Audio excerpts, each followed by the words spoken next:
बिस्मिल्लाहिर्रहमानिर्रहीम, अस्सलाम वालेकुम। जियो न्यूज़ पर आप देख रहे हैं आपस की बात और मैं हूं मुनीर फारूक। गुज़िश्ता रोज़ जो नैब लाहौर के दफ्तर के बाहर वाक़या पेश आया, मरीम नवाज शरीफ वहाँ गई एक रैली की सूरत में, जो कुछ नज़र आया, जो कुछ अवाम ने देखा और जो फुटेजेस अब आ रही हैं, उसने बहुत से सवालात को जन्म दिया है। दिलचस्प बात यह है कि इस पूरे वाक़े के बाद ना सिर्फ मरीम नवाज शरीफ साहबा ने एक प्रेस कॉन्फ्रेंस की, जो कि कल हमने जियो न्यूज़ में दिखाई भी, हुकूमत की तरफ से भी इसका जवाब दिया गया। उसके कुछ देर बाद जब राना सनाउल्लाह साहब शाहजेब खानदादा साहब के प्रोग्राम में आए तो उन्होंने एक दिलचस्प बात की मरीम नवाज शरीफ साहिबा के हवाले से कि मरीम नवाज शरीफ साहिबा पे बाकायदा तौर पर एक शायद कातिलाना हमला करने की कोशिश की गई है। राना सनाउल्लाह साहब क्या कह रहे थे, ये सुनिए। मरीम नवाज की गाड़ी को मेरी राय के मुताबिक जो है वो पत्थर नहीं लगा, और मैंने तो आज तक कोई पत्थर नहीं देखा कि जो जेन्युइन बुलेट प्रूफ गाड़ी को जो है उसका शीशा जो है उसे दे। और अगर इन बुलेट प्रूफ गाड़ी का जो है वो शीशा सिर्फ पत्थर से ब्रेक हो सकता है, फिर तो ऐसे ही लोगों ने जो है वो ये उम्मीद लगाई हुई है कि जब हम इसमें बैठे होंगे तो हम बुलेट से भी जो है वो महफूज हो सकते होंगे। तो ये बात गलत है, ये कुछ और बात है। इसके ऊपर मेरा ये मुतालबा होगा कि गवर्नमेंट जो है इसको जो है वो रूल आउट करे, इसको इन्वेस्टिगेट करे। मुझे लगता है कि ये जो उसके इर्द गिर्द जो बिल्डिंग्स हैं वहाँ से कोई ये लेज़र गन फायर हुआ है और ये बराह रास्त जो है वो मरीम नवाज़ के ऊपर जो है ये कातिलाना हमला था। दिलचस्प बात यह है क्योंकि ना सिर्फ राना सनाउल्लाह साहब ये कह रहे हैं, हुकूमत की तरफ से बाकायदा तौर पर एक FIR यानी नैब की तरफ से जारी कर दी गई मरीम नवाज शरीफ साहबा पे, और तकरीबन 150 लोगों से ज़्यादा लोगों पर FIR कर दी गई। कैप्टन सफदर साहब की तरफ से, जो कि शौहरे नामदार हैं मरीम नवाज शरीफ साहबा के, उनकी तरफ से एक FIR दर्ज करने के लिए एक दरख्वास्त दायर की गई है। ये बातें अपनी जगह मौजूद है, लेकिन क्या वाकई ऐसा मुमकिन है? मरीम नवाज शरीफ साहिबा अपनी इस पेशी के बाद जब वो वापस आई, पेश ना हो सकी, और जब वो वापस आई तो उन्होंने एक फुटेज बनाई, एक वीडियो बनाई अपनी गाड़ी की, और वो फुटेज उन्होंने अपनी ट्विटर की टाइमलाइन पे भी लगा दी। हमारे पास भी वो मौजूद है, जिसमें वो ये दिखा रही हैं। अब इस वीडियो को अगर आप देखें तो वो तौर पर ये दिखा पा रही हैं इसके अंदर कि उनकी गाड़ी के ऊपर जिस तरह के निशानात नज़र आ रहे हैं, और वो ये कहती हैं कि ये एक बुलेट प्रूफ गाड़ी है, बल्कि शायद B7 लेवल की गाड़ी है, यानी बॉम्ब प्रूफ गाड़ी इसको कहा जा रहा है। इस गाड़ी के ऊपर पत्थरों से वो ये कह रही हैं कि क्या इस तरह के निशानात पड़ सकते थे। और ख़ास तौर पर अब अगर इसका बिल्कुल सामने से आप देखें तो जो इस गाड़ी की विंड स्क्रीन है, वो जिस तरह से उस पर कुछ पॉइंटेड निशानात मौजूद हैं और उसमें क्रैक्स आ गए हैं, ये मुस्लिम लीग नून की तरफ से एलेज किया जा रहा है कि ये पत्थर नहीं है, बल्कि शायद कोई और टारगेटेड चीज़ इसको मारी गई है और मरीम नवाज शरीफ को टारगेट करने की कोशिश की गई है। क्या ये आज के दौर में मुमकिन है? राना सनाउल्लाह साहब की थ्योरी है कि शायद कोई लेज़र किस्म की कोई इक्विपमेंट इस्तेमाल किया गया हो। अगर उस जगह का मुआयना किया जाए तो शायद ऐसा लगता नहीं है, क्योंकि एक बहुत बड़ी जगह पर यह है, मेन रोड के ऊपर है, किसी गली के अंदर नहीं है, और छुपने छुपाने की शायद कोई ऐसी जगह भी नहीं है, ना ही कोई बहुत ही बुलंदो बाला इमारतें हैं नैब लाहौर के इर्द गिर्द। एक साइड पे पेट्रोल स्टेशन की बहुत बड़ी लाइन है और दूसरी साइड पर ये इंस्टॉलेशन है नैब के दफ्तर की, एक बहुत बड़ा कंपाउंड है। क्या ये मुमकिन है या नहीं, इसके ऊपर आज के प्रोग्राम में हम बात करेंगे। सियासी एलिमेंट भी डिस्कस होगा। एक और बहुत अहम वो ये थी कि वज़ीर आला पंजाब जनाब उस्मान बुज़दार साहब आज नैब लाहौर के सामने पेश हुए। दिलचस्प बात यह है कि जो ज़राए से तफसीलात सामने आ रही हैं कि नैब लाहौर की तरफ से 3 रुकनी JIT एक बनी, जिसने आज उस्मान बुज़दार साहब से सवालात किए। वज़ीर आला साहब से जनूबी पंजाब में मुख्तलिफ नामों से जायदाद खरीदने और रिश्तेदारों के नाम पर जायदादें बनाने के इल्ज़ाम में भी पूछताछ की गई। अब दिलचस्प बात यह है कि उन्हें जो बुलाया गया वो एक शराब के लाइसेंस जारी होने की वजह से बुलाया गया, और उस पर भी डिस्क्रिपेंसी है कि वो DG एक्साइज ने किया या वज़ीर आला के हुक्म पे हुआ। बहरहाल ये मामला वहाँ से शुरू हुआ, लेकिन नैब ने वज़ीर आला और अहले खाना की जायदादों का रिकॉर्ड तलब किया है कि कितनी जायदादें खरीदी हैं, कितनी लीज पर ली हैं। नैब ने असासाजात का परफॉर्मा वज़ीर आला पंजाब को भिजवा दिया है। वज़ीर आला उस्मान बुज़दार साहब ने सवालात का जवाब देने के लिए वक्त मांगा है। वज़ीर आला साहब से पूछा गया है कि क्या CM पॉलिसी के मुताबिक NDTV को लाइसेंस जारी हुआ, जिस पर उस्मान बुज़दार साहब का कहना था कि उनके इल्म में नहीं था कि खिलाफ कानून और खिलाफ ज़ाब्ता लाइसेंस जारी हुआ। अब इस सवाल के जवाब में अगर वज़ीर आला ये कह रहे हैं तो उनको फिर अपनी जो नीचे टीम है या जो रेलिवेंट लोग हैं उनको बाकायदा तौर पर पूछना चाहिए या शायद फायर कर देना चाहिए कि उन्होंने एक इलीगल काम वज़ीर आला से होने दिया। जैसे ही इल्म हुआ नोटिस लेकर कार्रवाई की। वज़ीर आला उस्मान बुज़दार साहब का कहना है नैब ने जो भी रिकॉर्ड मांगा मैं फराहम करूंगा, जब बुलाएंगे मैं आ जाऊंगा। नैब हुकाम ने पूछा कि क्या आपके इल्म में है कि निजी होटल के लिए 5 करोड़ रिश्वत वसूल की गई? वज़ीर आला ने कहा उनको इल्म नहीं है कि किसने कितनी रिश्वत ली है। वज़ीर आला साहब हर सवाल पर कहते रहे कि इस बारे में कुछ पता नहीं है। वज़ीर आला पंजाब 1 घंटा 40 मिनट तक नैब के दफ्तर में रहे और कुछ अहम बड़े जर्नलिस्ट पाकिस्तान के वो ये कंफर्म कर रहे हैं कि कुछ अप्रूवर भी खड़े हो गए हैं, सरकारी अफसरान बतौर अप्रूवर सामने आ गए हैं वज़ीर आला साहब के खिलाफ इस मामले के अंदर। ये मामला कहाँ तक जाएगा? कुछ लोग इसे सियासी रंग भी दे रहे हैं कि शायद वज़ीर आला पंजाब के जाने का वक्त करीब आ गया है और ये एक रास्ता बनाया गया है कि उनको कैसे उनके ओहदे से अलहदा किया जाएगा। मेहमानों का तारुफ करवा देता हूँ जी। सदाकत अली भाई साहब एमएनए हैं पाकिस्तान तहरीक इंसाफ के, जनाब तलाल चौधरी मरकजी रहनुमा है पाकिस्तान मुस्लिम लीग नून के, चौधरी मंजूर साहब सेक्रेटरी जनरल हैं पाकिस्तान पीपल्स पार्टी के, हमें ज्वाइन कर रहे हैं। थोड़ी देर में उनका भी वीडियो लिंक हमारे पास आ जाएगा, उनका भी खुशामदीद कहते हैं उनको इस प्रोग्राम में। लेकिन जरा बात पहले मरीम नवाज शरीफ साहबा के हवाले से हो जाए। अब कुछ वीडियोज़ हमारे सामने आई हैं, कुछ आ रही हैं। आर्गूमेंट बेसिक यही है, कातिलाना हमला करने की कोशिश। अब भाई साहब ये PMLN का कंसिडर्ड ओपिनियन है। अब तकरीबन जिस रहनुमा से बात करें वो यही कहते हैं कि ये कातिलाना हमला करने की कोशिश की गई है और राना सनाउल्लाह साहब ने तो लेज़र गन तक ले आए हैं वो बीच में। आपका रिस्पॉन्स क्या है? मुनीर साहब बहुत शुक्रिया। मुनीर साहब आप और मैं कल एक शो में थे जहाँ ये डिस्कस हो रहा था। जी बिल्कुल। आपने वो सारे पॉइंट ऑफ व्यू देख, मेरा भी आपने सुना, मैंने भी आपका सुना। मेरी एक सियासी इसमें राय ये है कि मुस्लिम लीग नून को बड़ा सीरियस मसला है कि ये किस इशू पे सियासत करें, बिकॉज इनकी लीडरशिप पे इस तरह के इल्ज़ामात हैं और इस तरह के केसेस हैं कि इनको कोई सियासत करने का रास्ता नहीं मिल रहा और एक वर्कर और लीडर के दरमियान बहुत बड़ा डिस्कनेक्ट है। और डिस्कनेक्ट की वजह यह है कि इनके पास कोई बयानिया नहीं है जिसके लिए ये वर्कर्स को अट्रैक्ट करें। तो ये सारा मेरा ख्याल है एक ढोंग रचाने की कोशिश है कि नैब के ये ख़िलाफ़ थे और उसके ऊपर इन्होंने ये वर्कर्स लेकर गए। आपको पता है 2 दिन पहले से खबरें आ रही थी कि इनके कारकुनान जाएंगे, हालांकि नैब है, इंडिविजुअल ने बताना है, अपनी बात करें, अपना सवालों के जवाब दें। एक वाइट कॉलर क्राइम के बारे में उन्होंने इन्वेस्टिगेशन करनी है। उसके साथ वर्कर ले जाके वहाँ पे हल्ला बोला गया, आपने मैंने देखा, वीडियोज़ चली, हमने वो डबल केबन पे पत्थरों के वो लिफाफे भरे हुए देखे, वो सारी बातें हैं। लेकिन मैं इसको सियासी तजिया ये है कि वैसे तो ये इनका और नैब का मामला है, हुकूमत ने नैब की मदद करनी है लॉ एंड ऑर्डर की को मेंटेन करने में, लेकिन मेरा ख्याल है कि ये किसी इशू की तलाश में, और मैं तो समझता हूँ कि इन्होंने अपनी क्रेडिबिलिटी मज़ीद लूज़ की है कि ये नहीं, आप सियासी तज्जिया दे रहे हैं भाई साहब। ये इनकी तरफ से दरखास्त जो दी गई है वो प्राइम मिनिस्टर के खिलाफ, शहजाद अकबर साहब के खिलाफ, चेयरमैन नैब, DG नैब लाहौर, ये आप लोग शामिल हैं इस मुबैना कातिलाना हमले के अंदर। कम से कम वज़ीर आज़म और शहजाद अकबर साहब का तो नाम भी दे दिया। मुनीब साहब दरख्वास्त देने से तो जाहिर है मुकदमे नहीं बनते, जाहिर है। बिल्कुल ठीक है, मैं कह रहा हूं, लेकिन इनका मौक़िफ़ तो यही है कि आप शामिल हैं। जी जी, नहीं मैं तो कह रहा हूँ इनका मौक़िफ़ तो ये होगा कि ये जो मुझे समझ नहीं आई कि गाड़ी बुलेट प्रूफ थी, पत्थर लगा छोटा सा तो उसका शीशा भी टूट गया, ये गाड़ी भी चेक करें इनके साथ किसी ने, इनको गाड़ी भी सही नहीं दी। एनीवेज ये तो इनका मसला है।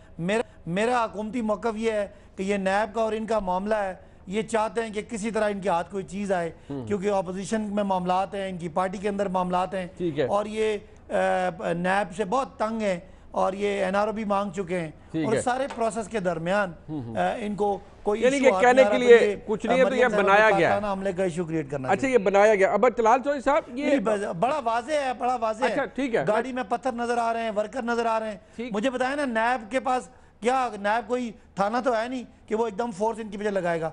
नैब में इससे पहले कभी पथराव हुआ नहीं, ये तो अदालतों पे भी हमले करते रहे हैं, इसके अलावा भी इनकी तारीख है। ठीक है, तो मेरा ख्याल है कि इशू क्रिएट करना चाहिए, इशू क्रिएट करना है। तलाल चौधरी साहब, अब फुटेजेस हम सारी देखी, पुलिस को भी देखा पथराव करते हुए, बिल्कुल देखा। मरियम नवाज शरीफ साहबा ने जो अपनी गाड़ी से एक फुटेज बनाई है कि उनकी गाड़ी पे पत्थर फेंके जा रहे हैं, वो भी चलाई गई है, वो भी नजर आ रही है। और एक और फुटेज है, वो आपने भी देखी है अभी काशिफ भाई साहब के प्रोग्राम में, शाहजेब साहब के प्रोग्राम में, और जगह पर भी आमिर मीर साहब ने भी गालिबन वो चल, जिसके अंदर नजर आ रहा है कि एक डबल कैबिन गाड़ी से एक शख्स वो पत्थरों का लिफाफा बाहर निकाला है, उसने जमीन पे फेंका, उससे पत्थर निकले हैं। अब वो गाड़ी, उसके करीब झंडे, लोग सब आपके PMLN के नजर आ रहे हैं। तो ये तो नहीं हो सकता कि ये कातलाना हमला मरियम नवाज शरीफ साहबा पे, अब राना सनाउल्लाह साहब तो लेजर गन भी बीच में ले आए हैं, को बात समझ नहीं आती, मिसमैनेजमेंट हो सकती है, रिएक्शन दोनों तरफ से हो सकता है, कातलाना हमला बहुत बड़ा इल्जाम है मरियम नवाज शरीफ साहबा की तरफ से। बिस्मिल्लाहिर्रहमानिर्रहीम। मुनीब साहब, मैं उस वहां पर मौजूद था और मैं रायगंज से आया हूं और उसके बाद मैं पैदल, क्योंकि लोग बहुत ज्यादा थे, तो मैं वहां से पैदल निकलकर मरियम साहबा जब आई हैं तो कारकुन उनकी गाड़ी के गिर्द इकट्ठे हो गए। मैं दोनों पुलिस रुकावटों से गुजर के अंदर गया हूं और वहां पर गेट के सामने नैब के राना सनाउल्लाह साहब भी मौजूद थे, चंद हमारे रहनुमा और थे और कुछ वकला थे। बाकी 200-250 मीटर का एरिया बिल्कुल खाली था। किसी उससे पहले कोई किसी ने पत्थर नहीं मारा था, कोई रुकावट नहीं हटाई थी, कोई वहां पर कुछ नहीं हुआ। वहां पर क्योंकि बहुत ज्यादा लोग थे और गाड़ी उनकी बड़ी आहिस्ता आहिस्ता चल रही थी, अचानक केमिकल मिला हुआ एक पानी का स्प्रे जो है वो लोगों पे किया गया। ये मैं पत्थरों से पहले की बात कर रहा हूं। उसके बाद लाठीचार्ज और आंसू गैस फेंकी गई। उसके बाद पत्थर शुरू हुए। मैं इसका फैसला जो है वो भी छोड़ देता हूं नैब के ऊपर। नैब तो अब यकीनन हुकूमत को बड़ी प्यारी है। नैब के जो बाहर कैमरास लगे हुए हैं उसकी फुटेज कौम को दिखा दें, पता चल जाएगा कि हम डाले लेकर आए थे, या पता चल जाएगा कि वो पथराव जो था वो पुलिस वाले किस तरह कर रहे थे। और उसके बाद ये भी साथ थे ना, डाले तो सर थे आपके साथ। मैं गुजारिश वजीर साहब आ रहा हूं ना, यानी कैसे पत्थर थे वो कि लेकर हम आए, मारे हमने और हमारी गाड़ियों पर लगे और हमारी कारकुन जख्मी हो गए। मैं कोई पुलिस की कोई एक गाड़ी दिखा दे जिसका शीशा टूटा हो, कोई नैब एक गमला दिखा दे जो टूटा हो उन पत्थरों से, यानी वो पुलिस वाले तो जख्मी हुए हैं सर, ये तो रिकॉर्ड के ऊपर है चौधरी साहब, ये तो रिकॉर्ड के ऊपर है। मैंने अपने पुलिस के दोस्त, मैं उनका नाम नहीं लूंगा, लाहौर से पूछा है। मैं आपको वो तमाम, मैंने वो तस्वीरें देखी हैं। आप जरा उन कांस्टेबल साहिबान की और वो देख लें तस्वीरें, जिस तरह आप और मैं स्कूल नहीं जाना होता था, छुट्टी के लिए अंगूठे पे पट्टी करा लेते थे, थोड़ी सी यहाँ पट्टी, अंदर कुछ भी नहीं है, अंदर मार्कर का निशान है, वो करवा के बैठे हुए। मुझे चौधरी साहब ये ज्यादती है, एक दो का तो वो खातून का पाँव जो है वो उन्होंने पट्टी उस पे बांधी हुई है। मैंने कहा जी खातून के पाँव को मैं, अब आपने बात कर दी, मैंने फोकस करके देखा है, माशाल्लाह पाँव वैसे का वैसा, वहां कोई निशान तक नहीं है, यानी पट्टियां करवा के तस्वीरें जारी कर दी। वहां पर आपके कैमरास थे, उस वक्त उन कांस्टेबल्स की फुटेज क्यों नहीं बनी? वहां पर हजारों मोबाइल कैमरास थे, उस वक्त किसी सिपाही की जख्मी होने की फुटेज क्यों नहीं बनी? और मुझे ये बताइए, नैब आज के दिन तक बाहर की जो उसकी फुटेज है कैमरों की वो जारी क्यों नहीं कर रहे? हुआ क्या है? अब मेरा केस क्या है? ये छोटी बातें जो हम कर रहे हैं, हुआ क्या? मैं जब मैं इसके सामने से अंदर आ गया, हम खड़े थे, गाड़ी आहिस्ता आहिस्ता मरियम साहबा की आ रही थी, अचानक से ये केमिकल मिला स्प्रे, उसके बाद लाठीचार्ज और आंसू गैस, फिर मरियम साहबा की गाड़ी को सिंगल आउट किया गया, लोगों क्राउड को भगाया गया, वहां से गाड़ियों को हटाया गया, सिंगल आउट करके उस पर जो पत्थरों की बारिश हमने होते देखी। अगर उस वक्त जो ड्राइव कर रहे थे वो उसमें जो दरमियान में डिवाइडर लगा हुआ है वन वे का, उसको वो तोड़ के ऊपर से गाड़ी गुजार के पीछे ना करते तो गाड़ी का पता हशर होता। सिंगल आउट करके मरियम नवाज बट चौधरी साहब यहाँ रुक जाए एक मुझे सर ये बता दें, आपके नजदीक पत्थरों से हमला करवाकर आपने जिस तरह कारी, पहले केमिकल वाला स्प्रे और सब कुछ, अब वो एक सिंपल रिएक्शन पुलिस का ये है कि पत्थर जो हमारे पे फेंके गए वही पुलिस वालों ने उठा के वापस फेंकना शुरू कर दिए, लेकिन आप कहते हैं कि नहीं स्प्रे और फिर लाठीचार्ज और फिर पत्थर, लेकिन पत्थरों से या लाठीचार्ज से मरियम नवाज शरीफ को क्या नुकसान पहुंचाना चाह रही थी नैब, इमरान खान साहब, पंजाब हुकूमत? मेरा हमने FIR की दरखास्त क्यों दी है? इसी तहकीकात के लिए। वो वहां पर ये सब कुछ इस्तेमाल करके मरियम साहबा की गाड़ी को सिंगल आउट करके, और उसके बाद वो पत्थर जिससे बुलेट प्रूफ के शीशे टूट सकते हैं, उसकी बॉडी जो है वो नुकसान हो सकता है, वो किसी के सर पे लगेगा, वो वाली चीज जो गाड़ी पे लगी है, क्या वो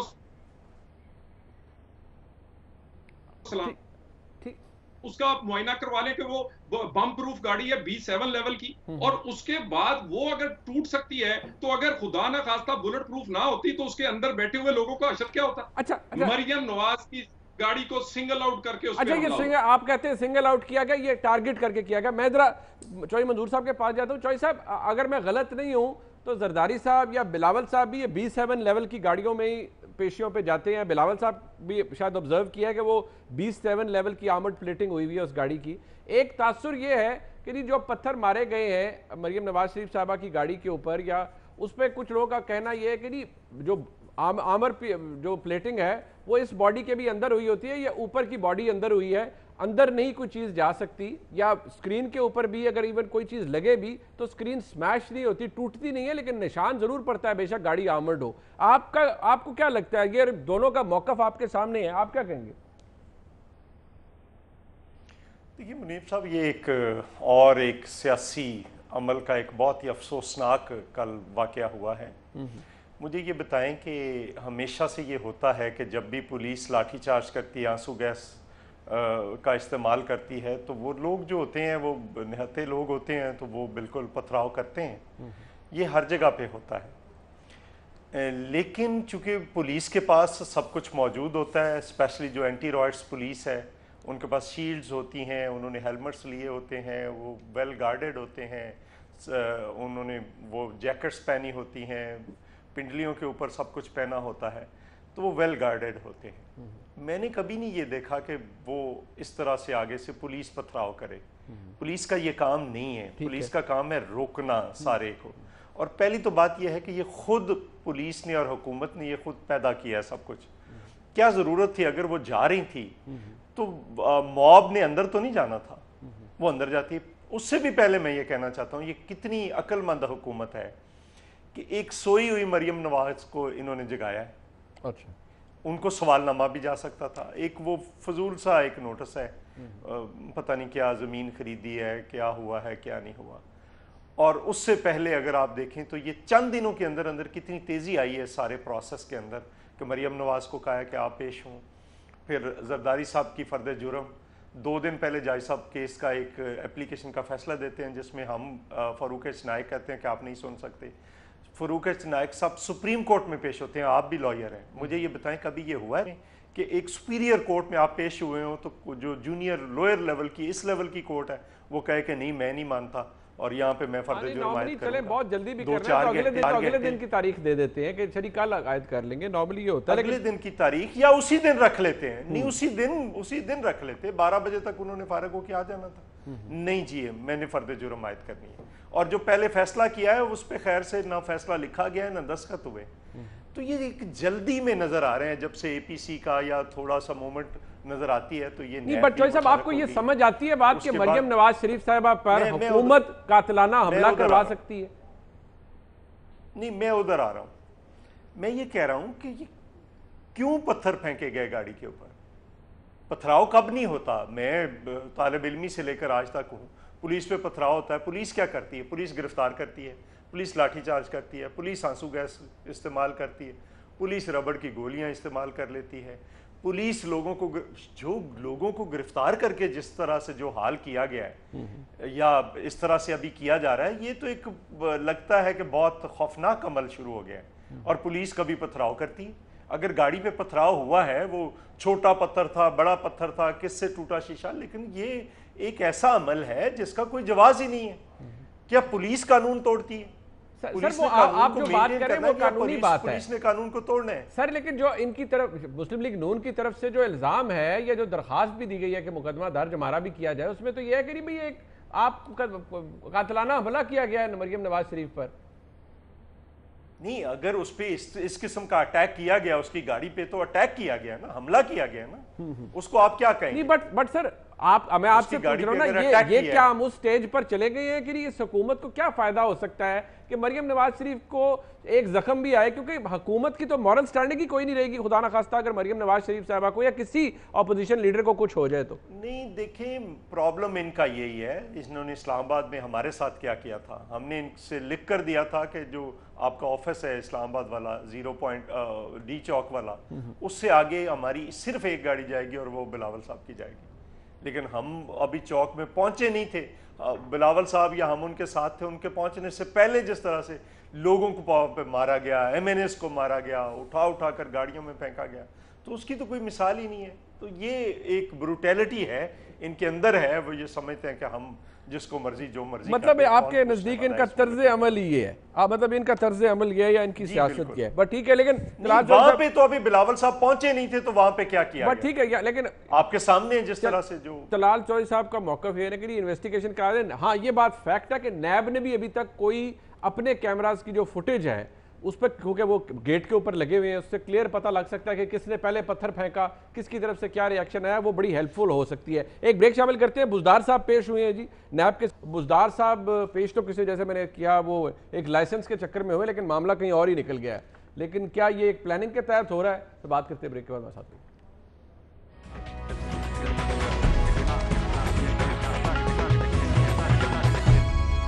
उस्मान बुजदार तब्दीली का नाम है, एक ईमानदार आदमी है। मैं बिल्कुल बेखौफ हूं कि मुझे पता है कि उस्मान बुजदार करप्शन नहीं करेगा। अच्छी अच्छी भी क्वालिटीज हो, लेकिन अगर एक क्वालिटी ना हो, कोई बाकी क्वालिटीज का कोई फायदा नहीं, और वो है ईमानदारी। मैं सीएम साहब आपको इस चीज की मुबारकी देता हूं, किसी ने मुझे आज तक ये नहीं कहा कि जनाब चीफ मिनिस्टर साहब कोई कमीशन ले रहे हैं, कोई पैसा बना रहा है, कोई फैक्ट्री बना रहा है।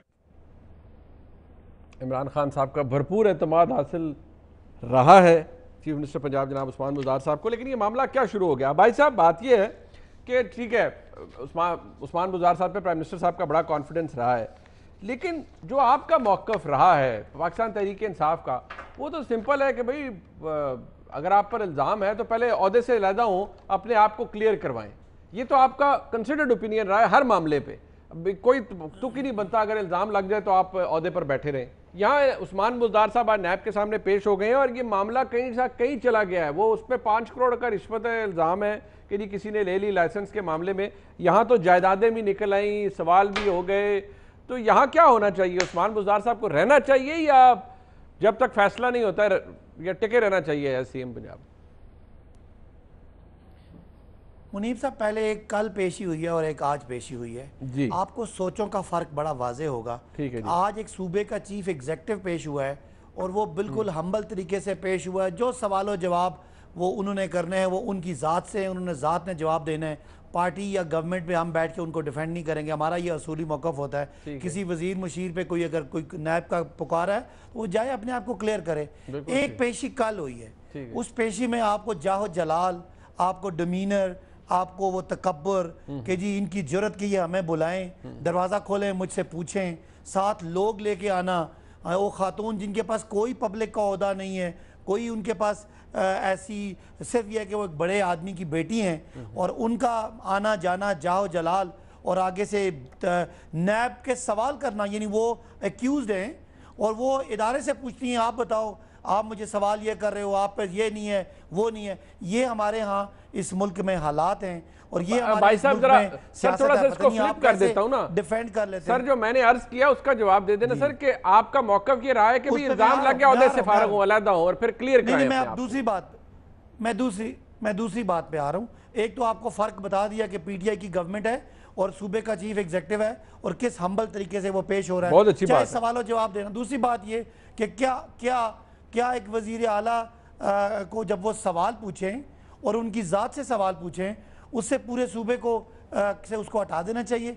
हाँ, अगर कोई ऐसी बात आती है, इल्ज़ामात लगते हैं जिसका जवाबात रिकॉर्ड की शक्ल में होता है, फिर तो वो रिकॉर्ड को इन्फ्लुएंस कर सकते हैं। अगर उनकी ज़ात के बारे में सवाल हैं, वो अपनी ज़ात के बारे में उन्हें जवाब देना है, तो ये वो सवाल वैलिड हैं, जवाब वैलिड है, इल्ज़ाम है, मुझे तो ये लग रहा है ये तो डिटरमिन नहीं आप ना सिर्फ एक पढ़े लिखे आदमी हैं बल्कि आप एक हल्के के सियासत करके आप एमएनए बने हैं। मुझे तो ये लग रहा है कि आप शायद यहाँ इस कल्चर की बात ही नहीं कर रहे। मुल्क का सूबा पंजाब का अगला चीफ मिनिस्टर हो और नैब उनको बुलाए और उनसे पूछे कि भाई आपने जायदादें फलां फलां फलां के नाम पे बनाई हैं, फलाने ने ये किया, और आप कहते हैं वो इस पोजीशन में ही नहीं है कि वो किसी को इन्फ्लुएंस कर सके। अब भाई साहब या तुसी बड़े भोले हो या मैनू कुछ पता नहीं। देखे मुझे मेरा जवाब पूरा करने दें।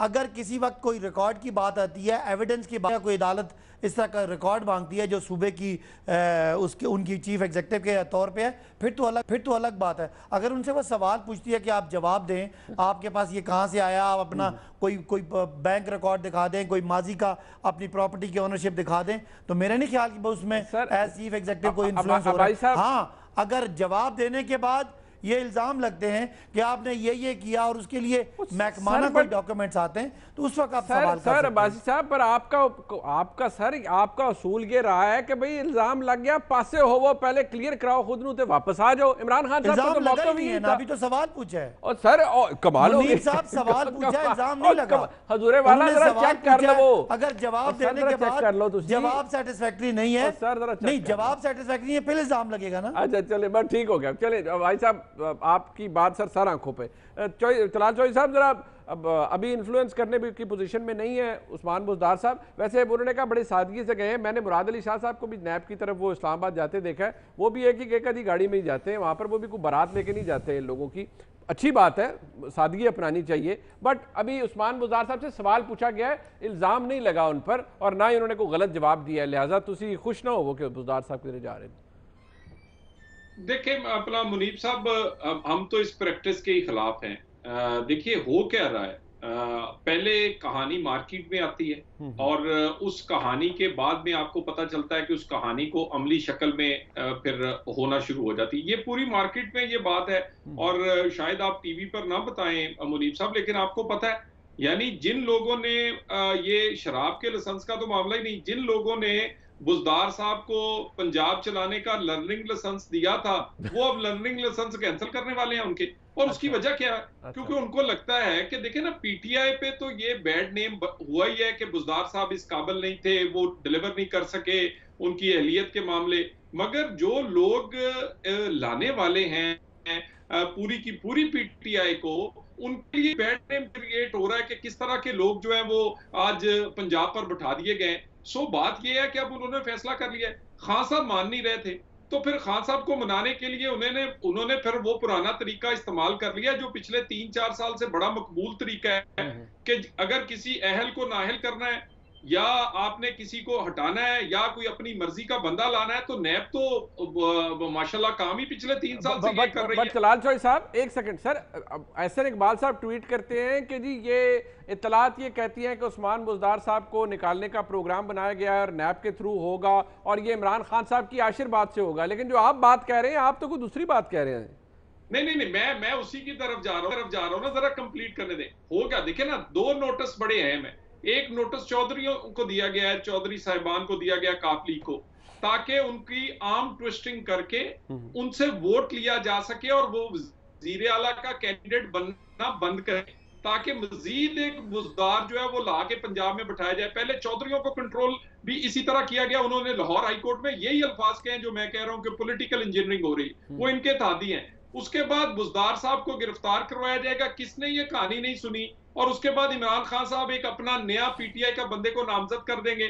कैसी बेहतरीन बात है। सो इमरान खान इस पूरी कहानी में शामिल है और इमरान खान इस पूरी स्टोरी में होंगे, मगर मैं एक हमारा असूली मौकफ है, बुज़दार साहब को हम समझते हैं नाहल आदमी है, वो इस ओहदे के लिए फिट नहीं है, उन्होंने पंजाब का बेड़ा गर्क किया, मगर असूली तौर पर नैब के थ्रू उनको हटाने के हम मुखालिफ है। असेंबली का काम है कि वो जिसको चाहे बनाए, जिसको चाहे हटाए, लेकिन ये कोई तरीका नहीं है। लेकिन आप आपके तज्जिए से ना, आपका जो एनालिसिस है उससे तो आप बुज़दार साहब के साथ हमदर्दी करते हुए नजर आ रहे हैं, जो कि अच्छी बात है। आप कहते हैं असूली बात है कि बुज़दार साहब को भी नैब का शिकार नहीं होना चाहिए इस तरह के मामले में, क्योंकि जो अदालतों ने कहा है कि वहाँ पॉलिटिकल इंजीनियरिंग होती है और नैब के अंदर तासुब का एक जो एलिमेंट है वो भी मौजूद है। मैं ज़रा अब चौधरी मंजूर साहब, ये इल्ज़ाम लगा है, सवालात के जवाब दे रहे हैं, अभी कोई गलत सवाल का जवाब नहीं दिया। हाँ वो अलग बात है, बुज़दार साहब ने कहा है कि मैं तैयारी करके नहीं आया, मैं तैयारी करके आऊँगा, जवाब दूंगा, या अभी उन्होंने कोई आए बाएँ शाही किए, वह कोई जवाब कहते हैं जो ज़राए कहते हैं नहीं दिए। अब सवाल यह है कि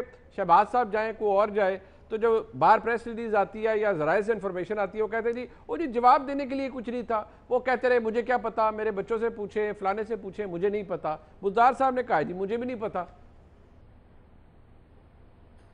पहले तो ये है कि जो ईमानदारी की कहानियां हैं वो गली गली में बिखरी हुई हैं पंजाब में, जहाँ से मर्जी आप सुन लें। दूसरी बात ये है कि मेरे ख्याल के मुताबिक ये बात आप ठीक कह रहे हैं कि ये एक ऐसा तैयारी अब करवाई जाएगी। क्या तैयारी करवाई जाएगी? उनको सवालनामा भेजा जाएगा, उस पर क्या तैयारी है और क्या एविडेंस है, मुझे तो ये भी नहीं पता कि कोई एविडेंस भी है नैब के पास या नहीं, चूँकि अमूमी तौर पर यही होता है कि एविडेंस होती नहीं है और ये तमाशा खड़ा कर देते हैं। या तो इनको ये जो तलाल चौधरी साहब कह रहे हैं ये इशू है कि ये इनको हटाना है, हटाना मकसूद है, तो ये तरीका अपनाया गया है। दूसरा तरीका ये है कि ये बैलेंस करना है, मरियम नवाज़ की गिरफ्तारी है, जरदारी साहब के ऊपर फर्द जुर्म है, और बाकी उसका बैलेंस करने के लिए कोई तो स्केपगोट चाहिए ना। तो वो बैलेंसिंग पार, जैसे जहांगीर तरीन को नायल किया गया था और इमरान खान को बचाया गया था, तो ये सारी चीज़ें हमारे सामने हैं, हम देख रहे हैं। और अगर ये दोनों बातें हैं तो दोनों बातें सियासी अमल का हिस्सा है। इसमें नैब कहाँ से आ गई? अगर उसको हटाना है तो फिर भी सियासी तरीकाकार मौजूद है, पार्टी लीडरशिप कह दे उसी वक्त वो रिजाइन कर दे। लेकिन क्या ज़रूरी है कि आप नैब में उसको बुलाकर उससे इस्तीफा लें? तो ये इसका मतलब ये है कि खुद अपने बंदों के खिलाफ भी नैब इस्तेमाल हो रही है। तो नैब की हैसियत फिर क्या रह जाती है? सर आप भी देखिए पंजाब के अंदर है ना, आप भी जरा कसूर में है, इल्जामात लगते हैं। कल को PMLN की एक MPA साहिबा फरमा रही थी 5 करोड़ रुपया ये लाइसेंस की बात, तो किसी ने सीरियसली नहीं लिया। लेकिन अगर नैब ये कह रहा है कि नहीं 5 करोड़ रुपया रिश्वत इसने किसी ने ली है, मैं नहीं कह रहा बुजदार था, किसी ने ली है बीच में रिश्वत और गलत जारी हुआ और अब उनसे जायदादों का सिलसिला शुरू हो गए और बुलाया उनको लाइसेंस के हवाले से है, क्या उस्मान बुजदार साहब या पंजाब के अंदर इस वक्त परसेप्शन है करप्शन का? नहीं, देखिए ना, परसेप्शन तो आप देखें, आपके इरशाद भट्टी साहब इनके कितने मोहब्बतों वाले हैं और वो उन्होंने क्या क्या किस्से नहीं सुनाए, ASIयों से लेकर किस किस की अपॉइंटमेंट के कितने कितने पैसे आपके इदारे के आदमी हैं और इनसे बड़ी मोहब्बतें हैं उनकी।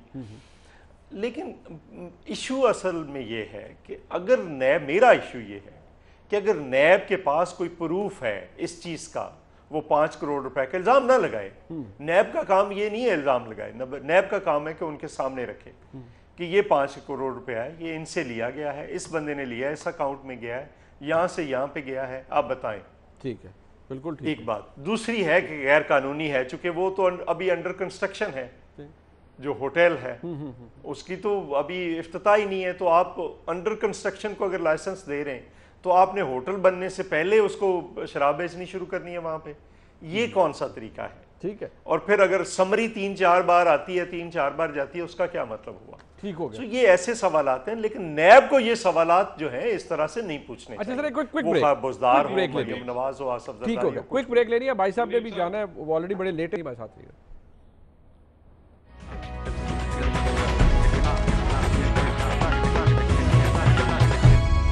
कल वज़ीर-ए-आज़म पाकिस्तान BRT पेशावर का इफ्तिताह करने जा रहे हैं। कौमी असासा है, बहुत अच्छी बात है। वज़ीर-ए-आज़म का मौक़िफ़ हुकूमत में आने से पहले क्या रहा है, अब रहा है, वो सबको मालूम है। लेकिन एक दिलचस्प एलिमेंट और ये भी है कि BRT के ऊपर पेशावर हाई कोर्ट ने कहा था इन्वेस्टिगेट करें। खैबर पख्तूनख्वा हुकूमत स्टे ले आई। स्टे के हवाले से भी इमरान खान साहब का मौक़िफ़ ये है कि स्टे ऑर्डर के पीछे छुप कर बड़े मामला ख़राब हो जाते हैं। जब उनका एहतसाब कमीशन चलता था तो लोग स्टे ऑर्डर ले आते थे और तहकीकात नहीं हो सकती थी। इस मामले में भी वही हुआ। लेकिन बिल आखिर भाई साहब आप जा रहे हैं कल BRT के इफ्तिताह में सैर करने के लिए? पहले तो मैं BRT से पहले वो नैब वाले इशू पे, बुजदार साहब वाले इशू पे जो दो मेरे भाइयों ने कहा, बड़ा बेचारों को सीरियस मसला है अपने बयानिए का।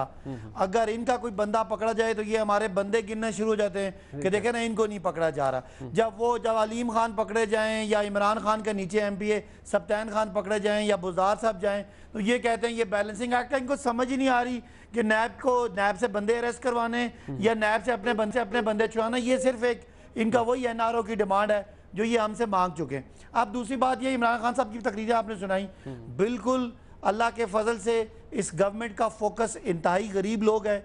आप KPK में इस वक्त सब लोगों की हेल्थ इंश्योरेंस है और हर बंदे के पास, हर उस आदमी के पास जो अफोर्ड नहीं कर सकता, हेल्थ कार्ड मौजूद है। आपको पता है पुलिस रिफॉर्म हो चुकी है, एजुकेशन पे रिफॉर्म हो चुकी है और साथ एक ऐसी BRT आ रही है जिसमें कोई सब्सिडी नहीं है। हम जो क्रिटिसाइज कर रहे थे वो बस होना बुरी बात नहीं है, प्रायोरिटीज थी, तरजीहात थी, इनकी तरजीहात और बसें थी। 2 अरब रुपए मुफ्त किए इस्लामाबाद में। मुनीर साहब इस हुकूमत को अप्रिशिएट करें। सर 2 अरब रुपए मुफ्त किए हैं मजदूर सड़कों पर नहीं सोता, आज कोई भूखा नहीं होता। सर मान ये जाओ, प्रायोरिटीज थी जो हमने तय की है, डिसाइड किया है। जी अब भाई साहब सर मान जाओ 2 अरब रुपए मुफ्त आज आपको करके दिखाया है। इन्होंने पूछो बनी कितने से? नहीं, मैं आपको बता रहा हूँ, अगर आज KPK में लोगों को हेल्थ इंश्योरेंस सर 71 अरब से ज्यादा लगा है, 71 अरब प्लस उनके लिए रिहाइश का बंदोबस्त हो चुका है। जो भूखे थे खाने का बंदोबस्त हो चुका है। इसके बाद उनके स्कूल भी बनाने हैं, अस्पताल भी बनाने हैं, बसें भी देखनी है, एयरपोर्ट भी बनाने हैं। हम इनके खिलाफ नहीं है, लेकिन तरजीहात की बात है जो तकरीरें सुना रहे हैं, सर आप थे खिलाफ, अब नहीं है। तरजीहात की बात कर रहे हैं सर आप थे खिलाफ, अब नहीं है। भाई साहब इतनी ज्यादती तो ना किया करें सर। और 2 अरब रुपया सब्सिडी के लिए 71 अरब बनी है सर। देखिए ना, फोकस है ना। अच्छा जी, आप देखें लाहौर में लोग सड़कों पे सोते थे, आज उनके लिए पनाहगाहें बन गई हैं। क्या लोगों के पास 72 लाख लोगों के पास पंजाब में हेल्थ इंश्योरेंस आ गई है। चले ठीक है, इलाज बाहर होते सर थे। सर सर तो ठीक हो हमारे लोगों के लिए हमने वो बेसिक बुनियादें पूरी की हैं, और उसके बाद ये चीजें बनाना कोई बुरी बात तो नहीं। नहीं बिल्कुल ठीक है, किसी ने नहीं कहा बुरी बात है। चौधरी मंजूर साहब सर लास्ट कमेंट फिर जलाल चौधरी साहब से भी ले लेते हैं। यार मुझे देखो, एक तो ये बात है कि ये बीआरटी के ऊपर ये सवाल तो 35 सवालात पूछे हैं पेशावर हाई कोर्ट ने। जी जी। दूसरी बात यह है कि देखें, इमरान खान साहब का इक़्तिदार में आना बड़ा ज़रूरी था, क्योंकि कुछ गलत फहमियाँ थी जो दूर नहीं होनी थी। एक गलत फहमी थी 200 अरब डॉलर, इमरान खान आते तो 200 अरब डॉलर आ जाना था, वो गलत फहमी दूर हुई। दूसरा गलत फहमी थी कि बीआरटी 8 अरब में बन जानी थी। तीसरी गलत फहमी थी कि यहाँ पे पेट्रोल तो 46 रुपए बिकना था, बिजली चौथी पांचवी बिजली यहाँ पे, अब तो गिनती भी मुझे शायद भूल जाए, इतनी गलत फहमियाँ थी। 350 डैम बनने थे, इन्होंने कर्जा नहीं लेना था, खुदकुशी कर लेनी थी, ये भी गलत फहमी थी। और फिर यहाँ पे तो पुलिस ने बिल्कुल यहाँ पे ईमानदारी के साथ सारा काम करना था। इस मुल्क के अंदर गरीबों को रोज़गार मिलना था, 1 करोड़ नौकरियाँ मिलनी थी, ये गलत फहमी दूर नहीं होनी थी। यहाँ पे महंगाई का खात्मा हो जाना था, चूँकि ईमानदार हुकूमत आती है तो यहाँ पे महंगाई ख़त्म हो जाती है। यहाँ पे टैक्स 8,000 अरब रुपये आ जाना था। यहाँ पे मैं कितनी सैकड़ों गलत फहमियाँ हैं जो अगर इमरान खान नहीं हुकूमत में आते दूर हो गई है ना, गलत गलत फहमियाँ रहनी थी, आपको लगता है दूर हो गई हैं? अब अगर दूर हो गई हैं सारी गलत फहमियाँ, तो उससे आगे चलने की बात है कि ये इसकी काबीना में कोई बंदा करप्शन नहीं करेगा, माफिया नहीं साथ होगा। सो देखें, जिधर जो जहां से आप ईंट उठाते हैं वहां से करप्शन की कहानियां निकली आती हैं। आप जिस मर्जी वजारत के अंदर देख लें। सर वक्त खत्म हो गया और सर वक्त खत्म हो गया। जलाल चौधरी साहब लास्ट कमेंट सर कर दें, वक्त और बिल्कुल खत्म हो चुका है जी। देखिए, गुजारिश ये है कि ये बीआरटी जो है ये हलाल है। ये 100 अरब में बनी है, क्योंकि बाकी तो जो थी 100 में 3 बनी थी, ये 4 साल में भी नामुकम्मल है, वो 3-3 महीने में बनी थी। और दूसरी बात ये है कि अगर तो ना हुई तो सदाकत अब्बासी क्या शर्मिंदा होंगे यार, आप कैसी बात करते हैं। जितनी मर्जी फुटेज चला लें, जो मर्जी कर लें, हमने नहीं मानना, साडा कहां चिट्टा ही है। ठीक है, चले, बहुत शुक्रिया जलाल चौधरी साहब और जनाब सदाकत अब्बासी साहब को एंड में जाना पड़ा। आज का प्रोग्राम आपने देखा जी, फीडबैक जरूर दीजिएगा। देखने का बहुत शुक्रिया।